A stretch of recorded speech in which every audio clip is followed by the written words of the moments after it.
Hey, what's going on YouTube? Valsa here. Let's talk some Warpets. Now, I've gotten a bunch of questions about the Seraphic. You know, it was the pet released specifically for Thundolin and Thalia, and it was a bit confusing to start with, and it got even more confusing when they added mood to the game, you know, breaking up the Thundolin and Thalia pair for a lot of people. So let's deep dive the Seraphic, and in today's video we'll go over how the Seraphic works, some recommended pairs to use with the Seraphic, we'll compare it to the Sapphire Faedrake, and finally, we'll end with some recommended builds. So stay tuned as we explore the Faedrake named for an angel.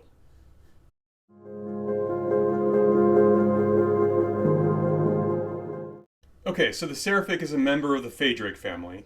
It's a magic-based pet, and it flies, so if you're looking to use it with a flying celestial march, it is an option. The talent skill does single target magic DPS, plus some healing on top of that. Now we're going to come back to the healing in a moment. For now, let's just focus on the single target damage. The damage factor here is pretty straightforward. It's an intelligence-based skill, and it goes up both as your pet's intelligence increases and as you increase the star level of your pet. Now the Seraphic has a secondary mechanic. Every time your hero inflicts a buff or a debuff via an innate skill, the Seraphic gets a stack of entreaty. When the Seraphic uses its talent skill, it cashes in all of its entreaty stacks and gets a bonus both to the damage and to the healing.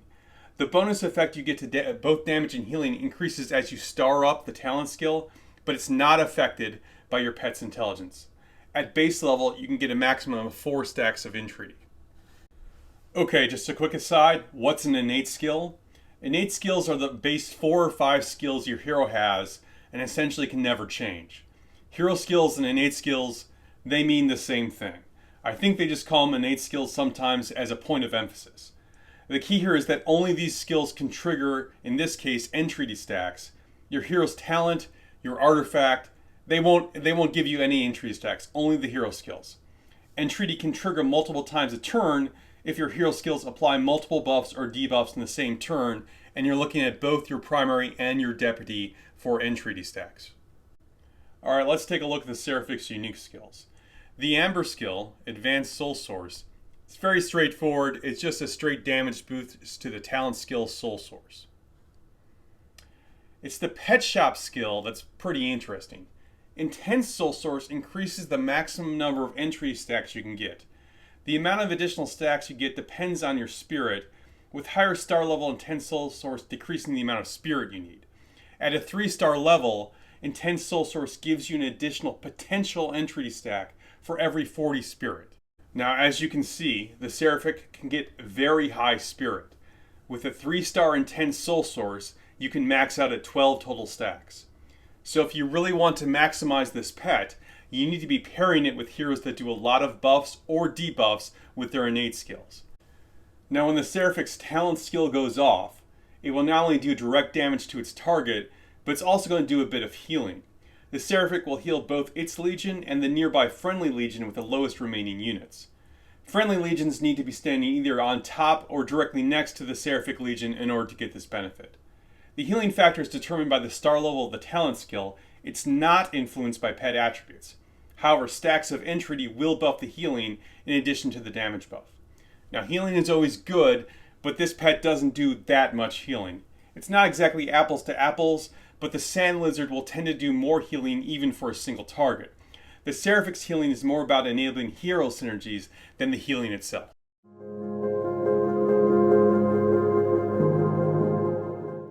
So we're looking for magic heroes who inflict a good number of either buffs or debuffs with their hero skills. This pet was designed for the new mages, so obviously we'll start with them, and I'll start with Thundolin.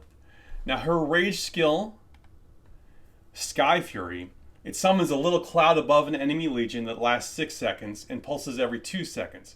When it pulses, it hits the target legion and 2 other nearby legions and does both damage and inflicts a debuff. That's nice, it'll give you a good number of stacks for the Seraphic. Her second skill makes it so whenever her legion inflicts either a buff or a debuff via a hero skill, then she gains both healing and vigor. This vigor is a buff, this counts, and this essentially gives us a chance anytime we do a buff or a debuff to get a second proc with Forbidden Healing. Alright, so let's take a look at Thalia.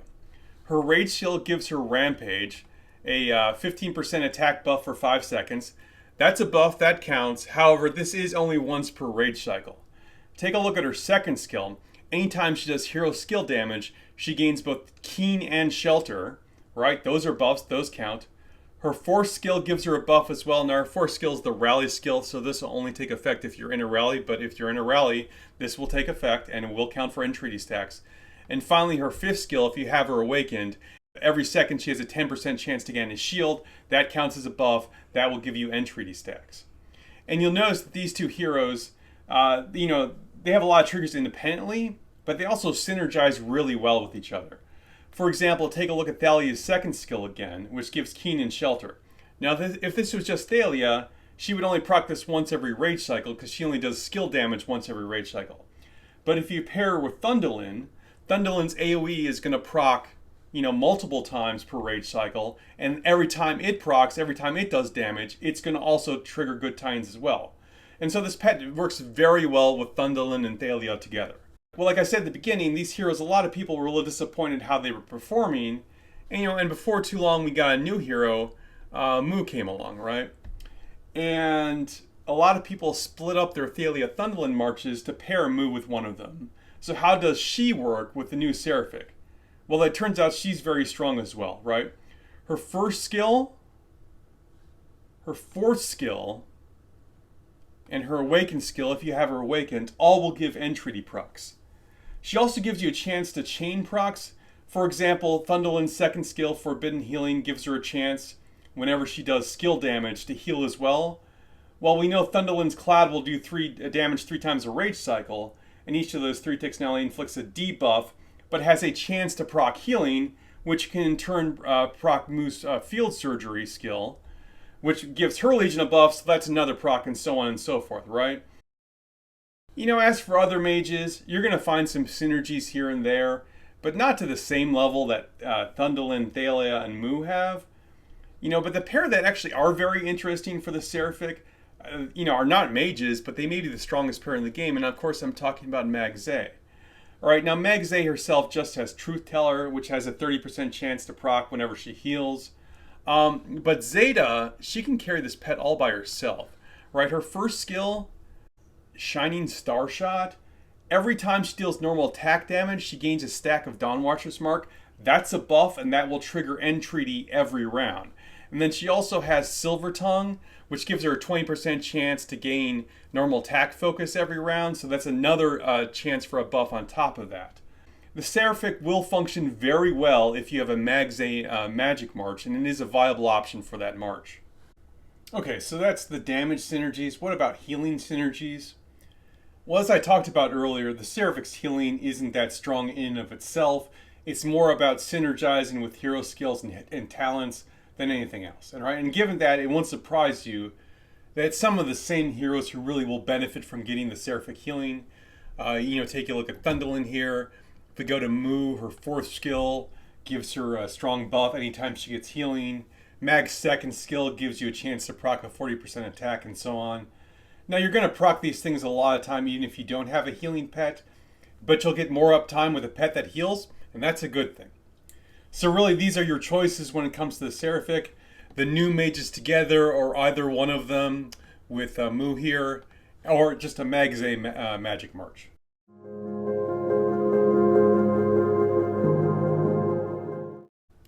Let's do a bit of a deep dive on the damage potential of the Seraphic. And I think it's really helpful to compare it to the Sapphire Faedrake, right? Because the Sapphire is really our base pet for magic damage pets. We've had the Sapphire since pets were first released. They're the most popular magic pet, and they're the most popular magic pet for a very good reason. Sapphires are very strong. Now, of course, we know that Sapphires have the potential to hit multiple targets, but let's for now just compare single target DPS on the Seraphic versus the Sapphire.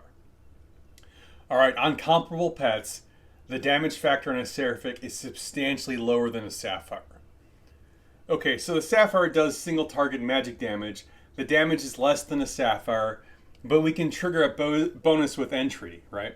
At base, we can get a maximum of 4 stacks. Let's assume we get 4 stacks, and once again, assume comparable pets. Now, who does more single target DPS, the Seraphic or the Sapphire? It's still the Sapphire. The Seraphic is close to the ground a little bit, but the Sapphire is still outperforming it by around 15 to 20% more DPS. Okay, we're going to assume comparable pets again. If you get the 3-star Intense Soul Source talent and have Max Spirit, you can cap out at 12 stacks of entry. Now who does more single target DPS? Well, as you get more stacks of entry, the Seraphic catches up to the Sapphire at around 9 stacks, and at 12 full stacks, it's about a full 10% ahead. Alright, now the Seraphic's Amber skill improves its single target DPS, whereas the Sapphire's Amber skill is the multi-target skill. It doesn't do anything for single target DPS. So, because we're only comparing single target DPS here, we're going to add the Seraphic's Amber skill, and now the Seraphic's got a lead of about 20%. Alright, but there's some big things we haven't talked about yet.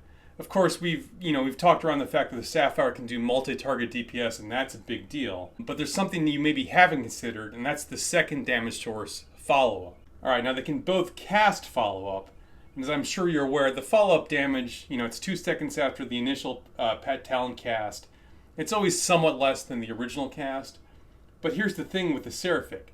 Its damage talent relies on building up entry stacks, and it clears them when it casts its talent skill. How many stacks do you think you're going to be able to accumulate in those 2 seconds between the original pet talent cast and the follow-up cast? The answer is not many, and it might even be 0, right? Certainly nowhere near full entry stacks. Even when you factor this in, we're going to give both pets follow-up, and we're going to give them both advanced follow-up to make sure that follow-up goes up pretty much all the time. Now, even with just single target DPS, the Sapphire is pulled back into the lead. In fact, if we fully build these 2 pets out, maxing everything out, 8 slots, except we're not going to give the Sapphire its Amber skill, so we can just focus on single target DPS. So we got our Seraphic with 8 skills, the Sapphire only has 7. We're basically dead even. In fact, the Sapphire is just a nudge ahead, and we're just talking about single target here. Now that's not everything, of course. The Seraphic also does healing. Healing is good in of itself, and then of course you can have heroes that the healing will enable you to trigger synergies with those heroes. And it's worth noting the follow-up cast does healing as well, and that follow-up cast can also trigger synergies. So there is a case to be made for the Seraphic if you're running this in a hero combination that gives you healing synergy, or if you just want the healing for its intrinsic value in of itself. It needs to justify its existence with that healing synergy, because otherwise you just go with a Sapphire, because the Sapphire would do more DPS even on a single target, and obviously once you add the Amber skill in, the Sapphire can hit multiple targets, and it pulls way ahead when it comes to DPS.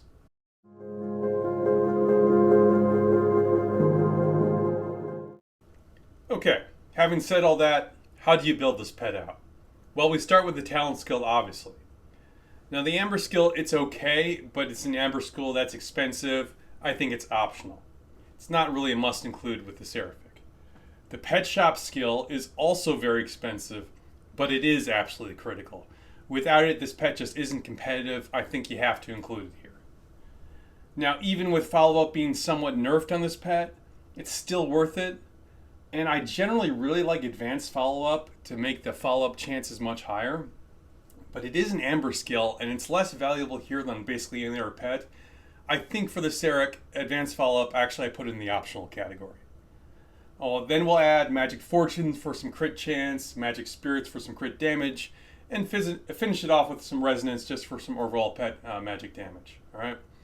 What about a hero enhancement build? I'm not going to include one here because it's just going to vary too much depending on what heroes you're using this pet with.